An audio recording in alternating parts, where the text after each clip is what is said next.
গুৱাহাটীৰ বৰাগাঁৱৰ ধৰ্ষণ কাণ্ডক লৈ উদ্বিগ্নতা প্ৰকাশ কৰিলে আম আদমি পাৰ্টিয়ে অসমে সোমবাৰে আপ অসমৰ মুখ্য কাৰ্যালয়ত অনুষ্ঠিত এক সংবাদমেলত শাসনাধিষ্ঠ বিজেপি চৰকাৰক কৰিলে সমালোচনা ধৰ্ষণৰ বলি হোৱা মহিলাগৰাকী পেটৰ তাৰণাত দুষ্টচক্ৰৰ বলি হোৱা বুলি উল্লেখ কৰিলে ৰাজ্যত সংঘটিত পূৰ্বৰ ধৰ্ষণ কাণ্ডসমূহক লৈ মুখ্যমন্ত্ৰী ডক্টৰ হিমন্ত বিশ্ব শৰ্মা যিদৰে সৰব হৈছিল বৰাগাঁৱৰ ঘটনাত কিয় সৰব নহয় বুলি প্ৰশ্ন আম আদমি পাৰ্টিৰ বিগত 8 বছৰত অসমত 18,262টা ধৰ্ষণ কাণ্ড সংঘটিত হোৱা বুলি তথ্য দিলে কিন্তু অধিকাংশ ধৰ্ষণ কাণ্ডৰে চাৰ্জশিট আৰক্ষীয়ে দিব পৰা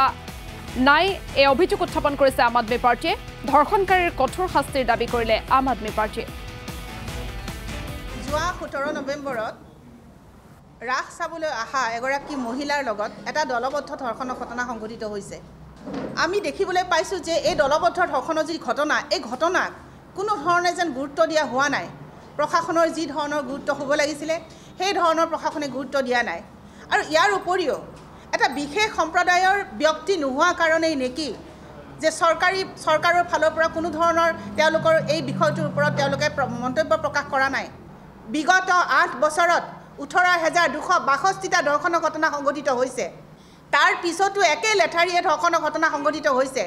যদি নাৰীক সুৰক্ষা দিব পাৰিছে তেনেহলে ইমানখিনি ধৰ্ষণৰ ঘটনা কেনেকৈ সংঘটিত হ'বলৈ পালে এয়া আমাৰ প্ৰশ্ন